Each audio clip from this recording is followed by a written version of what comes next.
Hi, I'm Aubrey Faith Slaker, Suzuki piano teacher, teacher trainer, and Suzuki student since the age of 4. Which, come to think of it, means my mom's really the expert at making an independent musician, and she should be doing this video. But I'm here today to talk to you about the skills students need for independent practice. Now, there are 3 main areas that I think are very important to be worked on in the beginner, the intermediate, and advanced level student. I actually think they're pretty helpful for the professional musician as well. The first is a good ear. These are their listening skills. They need to know whether they're making a mistake or not. The second is the memory system. This is a system for remembering the homework one week to the next. And then practice games. These are strategies for efficient practice, doing effective repetitions. Now, any teacher will tell you her goal is to make her students independent musicians, and this includes being independent learners and independent practicers. Our students experience a varying need for independence at their instruments over the course of the time we know them, but teaching independence really starts early with the beginner, the 3, 4, and 5-year-olds. We're laying a foundation for the independent practice later on. The first, the good ear. Obviously, you're listening to the Suzuki CD, you're listening to the repertoire, and hopefully listening to other good music in your city or on the CD or radio. And there's something that you can do at home to really hone in on your students' listening skills. One way of practicing this is just the same or different game at your instrument. Are these 2 the same? Or are they different?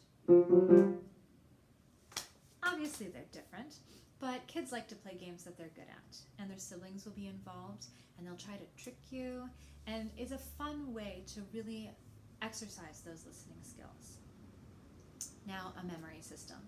Obviously, for the very young musician, you are in charge of writing down all the notes from the lesson and implementing them at home.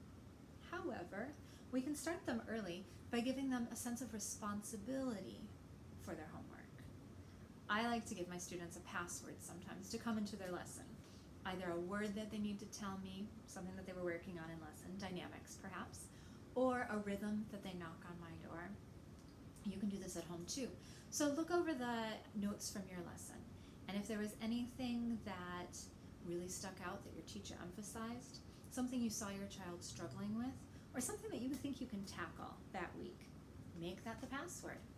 And perhaps your child has to say legato or bow hold before he can take his final bow at the end of his lesson. Or maybe he needs to say that before he gets dinner that night, whatever works for your family. The third is practice games. So this is efficient practice, which means repetition. I'm sure your teacher has something that she uses in her lesson, moving dice from one side to the other, or gold stars or check boxes, and you might have a system at home too. There's one that I really like to use with my young students, and they really enjoy it. It's a battle game. I have a clip for you, so watch Sasha play the battle game with me in one of his lessons. See that we're kind of messy, didn't we? Yeah. And we had one that was very good. No! Let's get 2 more. More guys on this team? Yeah. Okay. Touch. Touch. Look at that. No! You don't want them to do a battle yet? No. No. Let's get 1 more. Okay. Touch. Touch. Now! Da-da-da-da-da. Da-da-da. Congratulations. Okay, so you saw Sasha was pretty engaged, and who knows how many repetitions we ended up doing. But the main lesson that he took away from it was he did more better ones than he did the messy ones. And it creates a little bit of a neurotic approach to practicing, but that is what our students need when they become intermediate and advanced level students in order to be efficient.